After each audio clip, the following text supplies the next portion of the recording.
Förðudýr vikunar Ameríkubjór. Þetta dýr sem svo nafni gefur til kynna lifir í Ameríku, Norður-Ameríku, eru 74-5 upp í kannski hátt í 90 cm lengd og rófan svo 1/3 af því í viðbót. Þeir byggja sér stíflur til þess að búa til lítið stöðuvatn.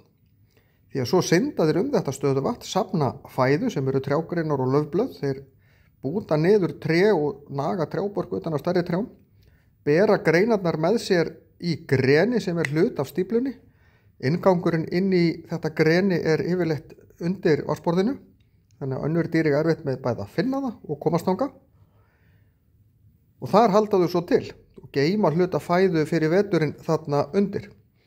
Þetta semst eitt af fáum dýrum sem að breyta umhverfinu sínu, svipað og mennirnir gera. Þannig að við erum ekkert einum að gera það, en þau bjórar gera það bara þennan eina hátt. Eru með sundfit, húð á milli tanna sem hjálpar þeim með að synda og synda mjög hratt og búa sér til svona gangnakerfi neðan í vatninu þar sem þeir fara þetta svæði. Getur pirra fólk svolítið því að þeir eiga það til að setja svæði undir vatn sem að við mennirnir ætlum kannski að nýta eitthvað annað.